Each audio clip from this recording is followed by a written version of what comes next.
The Islanders and Penguins have a rematch tonight in Pittsburgh. We have a special crossover episode with Hunter Hodies of Locked On Penguins.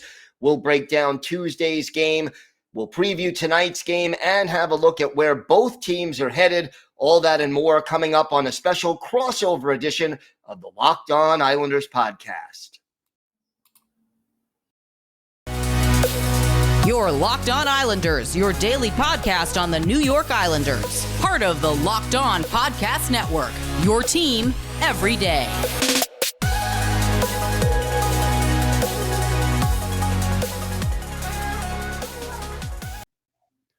Hello, everybody, and welcome to a special crossover edition of the Locked On Islanders and Locked On Penguins podcasts. I am Gil Martin. He is Hunter Hodies. Hunter, so glad to have you here today. Yeah, it's great to be there, Gil. Obviously, it's great to have you on my show. Really weird that last night was the first time these two teams have played in 5 months. What a strange season it's been, but what a game it was. Very wild, chaotic. I think that's how all Penguin Islanders games have been lately in their own way. I think outside of the Penguins playing the Capitals, the Islanders games are usually the most weird and chaotic. Yeah, it's a unique rivalry. There have been so many strange things that happened between these two teams. You can go all the way back to that 1975 playoff series where the Penguins had the 3-0 lead and the Islanders came back to win it in 7. And then so many different fights and playoff series and Don't just bring up that series. That's all I ask. Don't bring up that series. All fair. But here we are. Last night, this was a very weird game because if you would have told me that the Islanders would have given up 4 goals to the Penguins and almost allowed 50 shots and they would have won the game, I would have bet against that. BetOnline would have given me some pretty good odds. Yeah, the Penguins, they didn't start out the game well. They were really just turning the puck over a lot in the defensive zone. They went up 1-0, but even before that, wasn't really liking just how they were playing in the defensive zone. And then, they give up the 3 goals. I'm not really going to blame Casey DeSmith. I felt like just some of the defensive zone coverage was it's been bad for the last couple of weeks. It reached, I think, a new height last night. But then I really liked how the Penguins played in the second and the third period skill. That was probably some of the best hockey I think I've seen them play in the last week to 10 days. At least in my opinion. This has been a team that's been really struggling. I don't know if it's just due to full regression. I think the stomach bug has been really going around the team. I think a lot of players have been playing sick. I think it's part of it. Not going to say it's the whole thing. I'm not going to make all these excuses.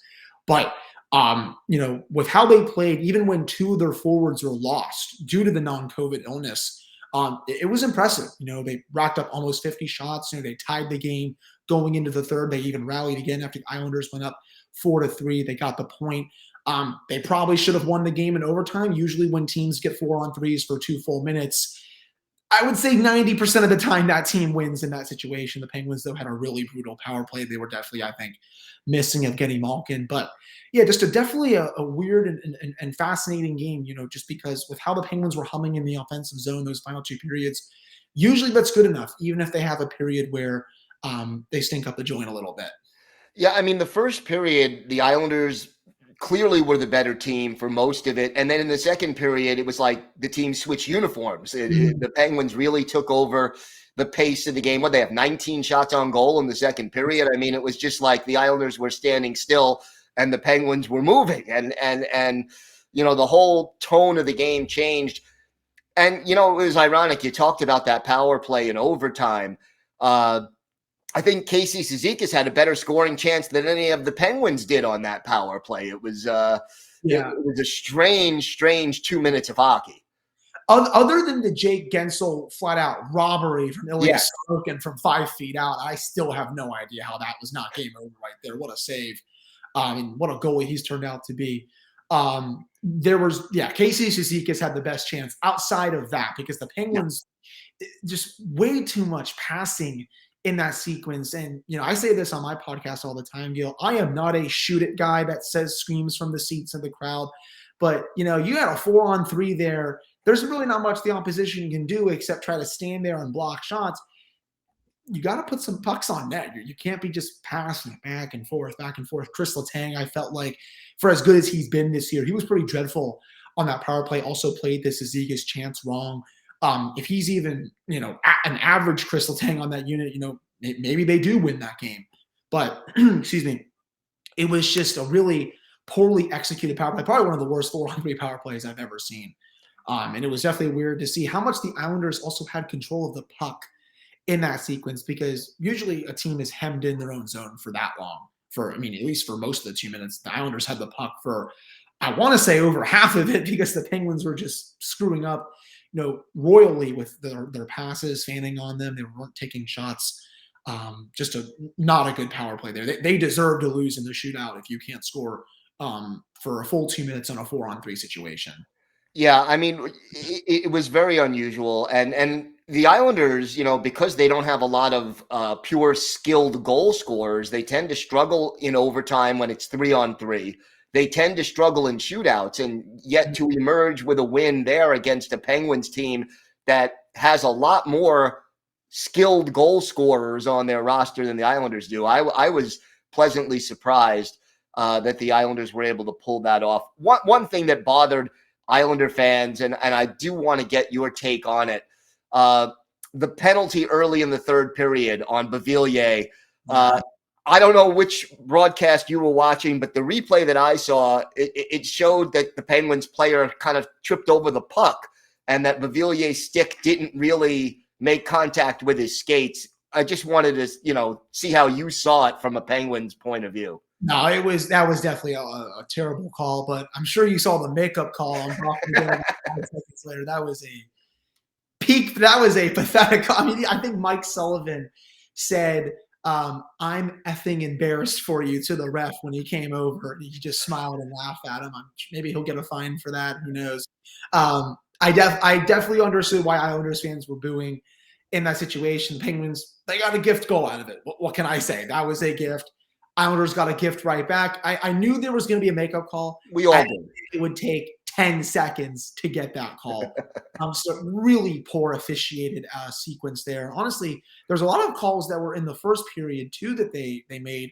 But then, in the third, even after those 2 calls made in the third, obvious penalties were not called, and that's playoff officiating. I'm not surprised, just because there's no consistency with the refs. I wish they could review those penalties. They get together, they talk about it, but then they keep the same penalty call. So, these people have no idea what they're doing. This is why I always laugh at when people say, like, "Oh, there's like some grand conspiracy or something." I'm like, no, these guys just flat out stink. Well, it's a difficult job to try to keep track of 12 players on the ice in real time from no replay, no slow motion, no.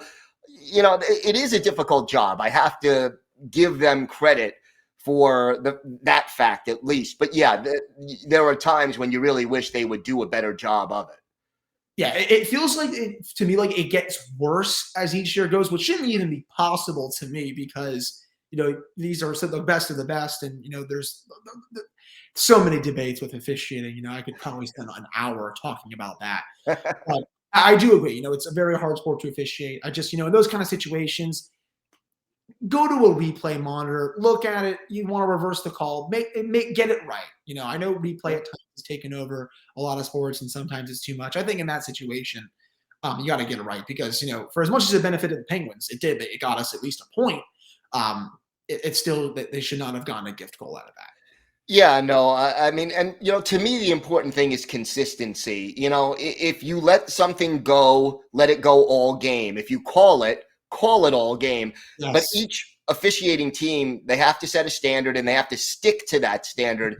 And the players, you would think, okay, this guy is one of the referees tonight. I know how he calls a game.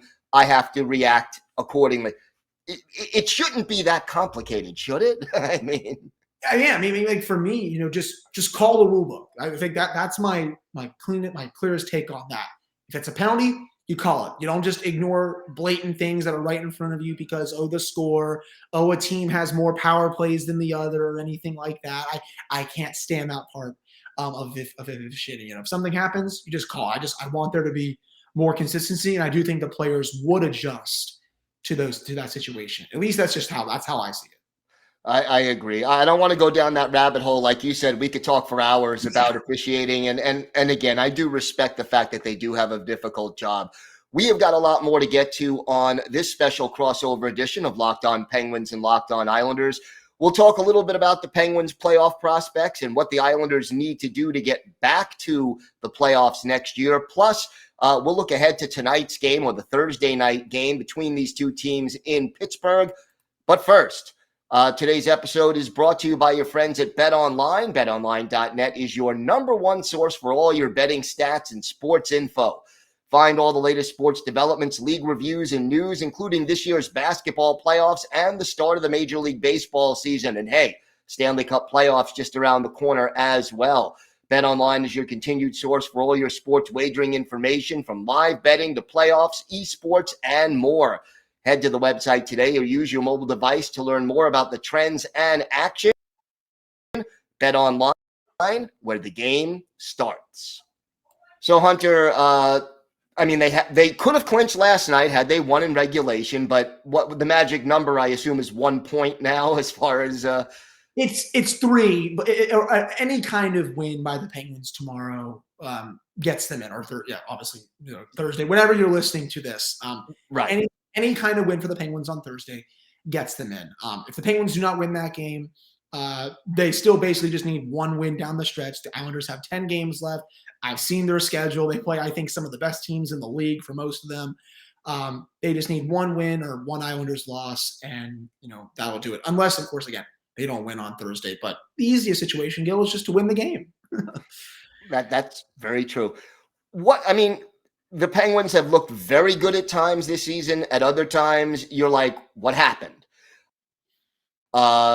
What will it take this Penguins team to be able to go on a long playoff run? And obviously getting Evgeni Malkin back will help. But beyond that. Yeah, I think I do want to see more consistency in the defensive zone. A lot of the plays, especially in that game last night, and it's carried over into these games against the Islanders. A lot of these zone exits are they're chipping it off the glass and just praying that the opposition is not going to jump up, take it down, and keep it in the offensive zone, or just go against the boards and keep it in. I'm not seeing enough good defensive play in their own zone. There's just a lot of chaos that the goaltenders are having to bail the skaters out a lot more. Casey DeSmith, I know he gave up 4 goals in 65 minutes, and then, of course, the shootout goal to Kyle Palmieri, but it could have been a lot more. He made some ridiculous saves. I think one of them, Beauvillier hit the post. Brock Nelson, I think, was flat out robbed. He kept them in that game, even when it was 3-1, heck, even 4-3 in the third period. Heck, he also kept it a tie game when it was 4-4. So, it's just the Penguins have to play better defensively if they want to, go far. And also, starting goaltender-wise, Tristan Jarry, he has regressed a little bit these last couple of weeks. I do think part of it is because of his workload. This is the most he's ever played in a season. He is one of the league leaders in the most amount of starts for a goaltender. That's why I wasn't surprised that Casey DeSmith got the start on Tuesday, because they want to give him the rest down the stretch so that he can go back to his normal self from what we've all seen over most of the season. And if he can get back to that level, I think the Penguins definitely have a good shot at winning, at least a round, hopefully going on a deep run here. They need him to outplay whatever goalie they face, whether it's Igor Shesterkin, whether it's, Frederik Andersen if Carolina slides down, whether it's Sergei Bobrovsky down in Florida. The depth scoring, it has to be there, I think, for the most part. Lately, it's been better. Danton Heinen got his 15th goal of the season last night. Jeff Carter's closing in on 20 goals. This is a very deep team, but, can they continue to get offense when Sidney Crosby and Evgeni Malkin are not on the ice? I think that's another big key for me as well. The special teams, they've been really good all year, especially the penalty kill. Power play has been fine outside of, mainly last night in the overtime. But, those are the main things that I'm looking at here for the Penguins if they want to go on a deep run here this year. You talked about Jarry, and look, he didn't have the strongest performance in last year's playoff series. I'll be diplomatic. He was not a strong part of that. It's a nice way of saying it. Yeah, I'm being nice. I know. But how much confidence do you have that he will be ready? Because the first 2/3 of the season, he really looked like he had taken his game to another level. You mentioned the workload, that he seems to be regressing a little bit in the last few weeks. Will he be ready for the playoffs? Well, the Penguins better hope so. And you're right. For the most part this season, he's been one of the 5 to 10 best goaltenders in hockey. It's only really been recently that his save percentage has dipped down a little bit. I mean, I think it was about a month and a half ago, he was at a 929 save percentage. Right now it's dipped down, I think, below 920 just because of this. It's been a rough month for him just because he's been playing so much. And also because Casey DeSmith was not playing at a high level. Now that he's turned his game around a lot and, going into that Tuesday game, they'd actually won 2 of his last 3 starts. That's allowing, Mike Sullivan to put Casey, in starts that usually Tristan would have. So again, the Penguins, they better hope he plays at a high level. They have no choice. I mean, I've usually long said that they need average goaltending to win the playoffs, and they will be fine. Usually that's the case, but again, if the New York Rangers are their opponent, and right now that's still looking like the most likely one. If Washington passes them, that's a different story. But he's going to have to try to outplay Igor Shesterkin. That's going to be a very tall task considering how good he's been. They can't have close to a performance in what we saw last season. I mean, he was the main reason why they lost that series. You look at the underlying numbers and everything, score effects. I thought the Penguins, for the most part, were the better team. They did not get the goaltending. Ilya Sorokin gave them the goaltending, and I think that was the main difference, at least from my perspective. But no, I know that's the big question. You write a redemption story in the playoffs. That's how I see it, and he's going to have his shot here in 3 weeks. No question. And that's, if he does well, that's a big step forward for his career. If he doesn't, what is his future with Pittsburgh? It becomes a whole different kind of a question. Yeah, no, absolutely. I mean, you're going to have the same questions that the whole fan base had going into, this past offseason. Are they going to go out and get a goalie? Are they going to go trade him? What's going to happen? Because, his contract is going to be up, I think it's after next season. And for the way he's going right now, he will be in line for a raise. But, that's also, it comes down to how does he play when the stakes are the highest. And, we're about to find that out really soon. I'm excited in a way. I'm also, of course, very nervous in a way. They gotta get at least average to above average goaltending if they want to win. No question about that. So let's talk a little bit about the Islanders. What they need to do to try to get back into the playoffs. If you take away that 0-8-3 slump in November and December, which was largely because of the fact that they were playing without 7, 8, sometimes even 9 players at a time with COVID, the Islanders would be fighting for one of those last playoff spots. I just hope that, they're going to be a year older. This is not a young Islanders team. I got to hope that, they have another season or 2 in them with this current roster, and that Lou Lamoriello is able to tweak that roster a little bit. You talked before about Pittsburgh and their transition game, getting out of their own zone and transitioning from defense to offense. That was a problem for the Islanders, especially earlier in the year. They missed Nick Leddy. Zdeno Chara took his spot in the lineup, but Zdeno Chara at this stage in his career especially is not going to skate the puck out, and he's not a great puck-moving defenseman. They need to add that, and then the other thing the Islanders obviously need is another goal scorer, which, this team, Matthew Barzal is a great skater, and he's a good passer, but he's not a shoot-first kind of guy. So if Lou Lamoriello, I think, can make those 2 tweaks, pandemic situation where half their lineup is unavailable for a game, I think this team can come back. But what are your thoughts about, you've seen the Islanders both earlier in the season and now. What are your thoughts about that? Yeah, I mean they've been playing a lot better recently. I mean, they were well behind Columbus, and then all of a sudden they passed them with all those games in hand. I think their main problem this year, at least I think I saw a stat going into last night's game. They're 8-33-2 or something against some of the.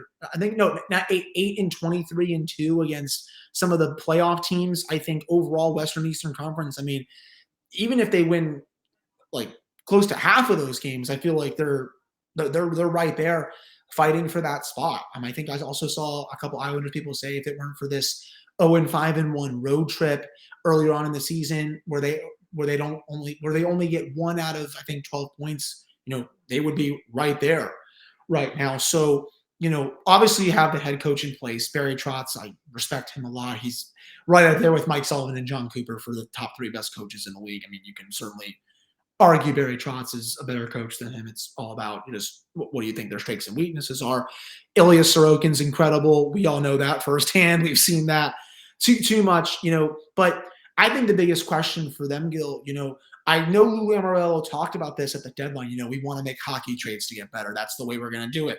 But these scores, they don't, come off trees. You're going to have to give to get. And is Lou Lamoriello prepared to give up a significant asset or a couple assets in return for a score? I think that's going to be my big question. Barzal, he's had a little bit of a down year, I guess, but I still think, when he's on, there aren't many players better than him. Anders Lee is one of the best net front presences in hockey. Brock Nelson has really come out this year. You have a great top pairing with Pelech and Pulak. Noah Dobson, I think, is going to be a mainstay on that blue line for many years to come. There's a lot of pieces, I think, to like there. It's all a matter of, tweaking, maybe the bottom six, the fringes of that roster. And if he can get a good score or two, I said this previewing the game on Tuesday, I have the Islanders probably getting back to the playoffs next year if they make the right moves. I really do believe that. I know they're still mathematically alive, but I mean, are they really going to come back from 15 points down with 10 games to go?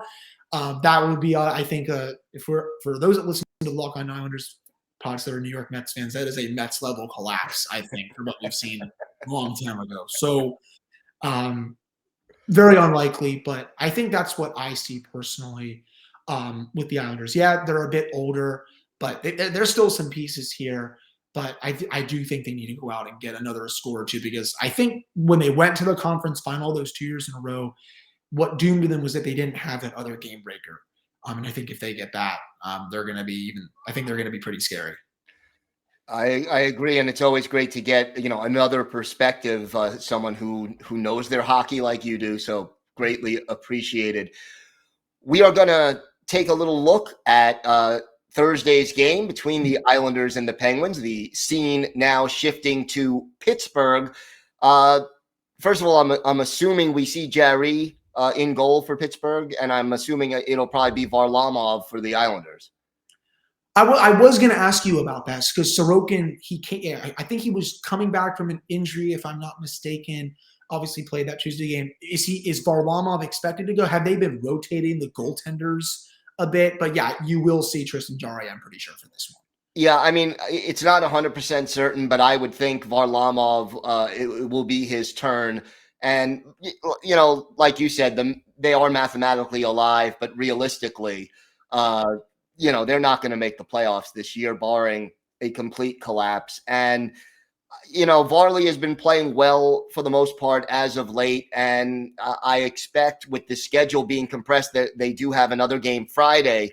It would make more sense to rotate the two goalies. So, oh, that's right. I almost forgot that. I believe you guys play the Canadians on Friday, and then you go to Toronto on Sunday. So yeah, I forgot that it is a back-to-back situation. So I guess that would make sense. I think it maybe in a way it helps Pittsburgh that they're not playing Sorokin again, but either goaltender is going to be a challenge for the Penguins. But yeah, it's probably going to be Tristan Jarry. Injury-wise, I mean, there's really no injuries, knock on wood, for now. We just have to see if Brian Rust and Evan Rodriguez are good to go.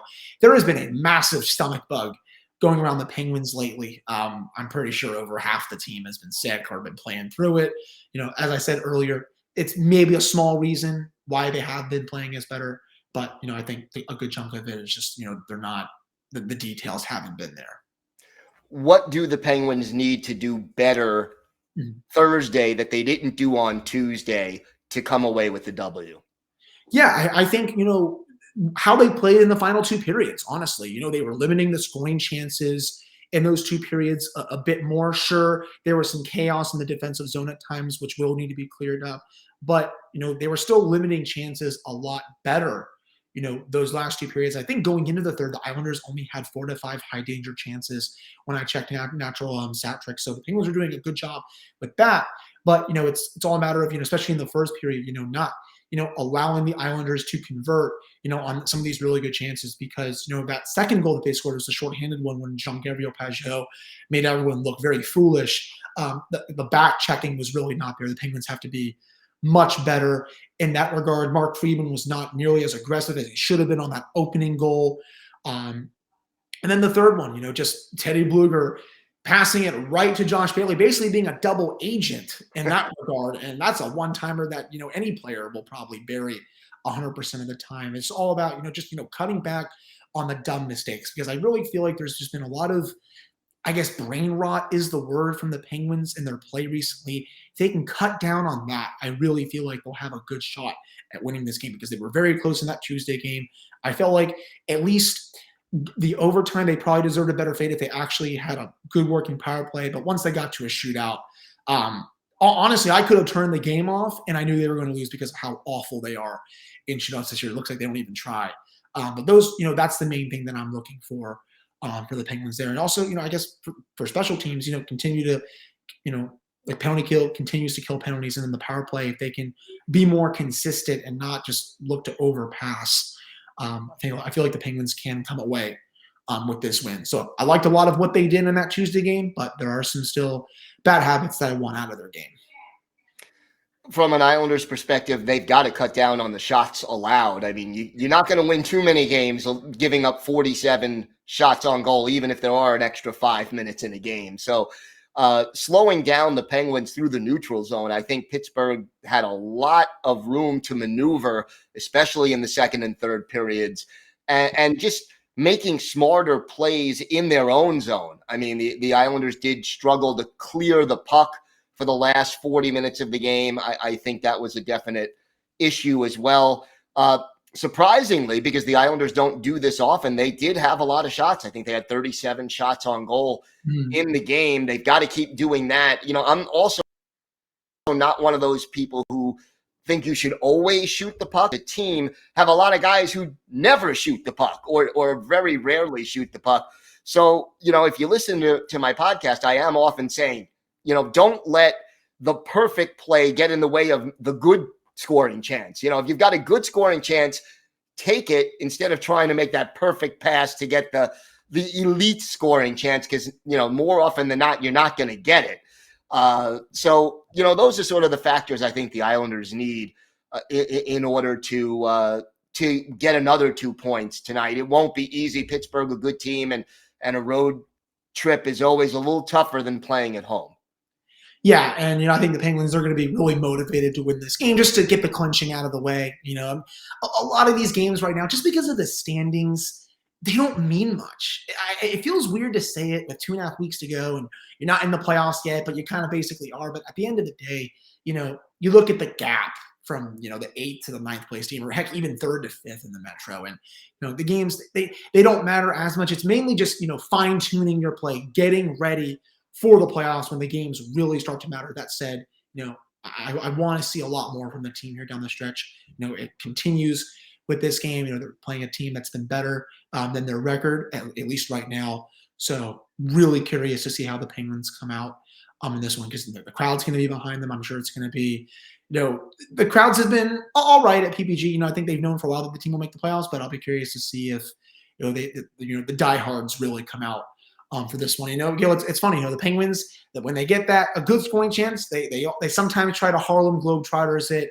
A lot of times it does not work out, and I'm just like, all right, just shoot the puck in those situations, especially on odd man rushes. They'll always try to force a pass to make it look so good. I'm like, take the shot that's right there. A lot of times you will beat the goaltender. It's just, I don't know. Something has to work with that. No question about it. All right. Well, thanks for making Locked On Penguins and Locked On Islanders your first listen every day. Now make your second listen Locked On Fantasy Hockey. Host Steele Roden and Flip Livingstone help you become the expert of your fantasy league. It's free and available wherever you get podcasts. Hunter, I want to thank you for doing this crossover episode. Always fun. Want to wish you and the Penguins good luck the rest of the way. And thanks again. We'll do this again probably next year. Yeah, absolutely. Yeah. Thank you so much for coming on. Curious to see what the Islanders do in the offseason, unless they somehow make the playoffs and a team loses 10 or 11 in a row to end the year and the Islanders win all their games. But more likely, we'll definitely do another one of these next season. That will do it for this special crossover edition of the Locked On Islanders podcast. We will be back tomorrow with our key takeaways from today's game and a full preview of all of this weekend's action. The Islanders have games in Toronto and Montreal. Until then, have a great day, everybody. Stay safe. And of course, let's go Islanders.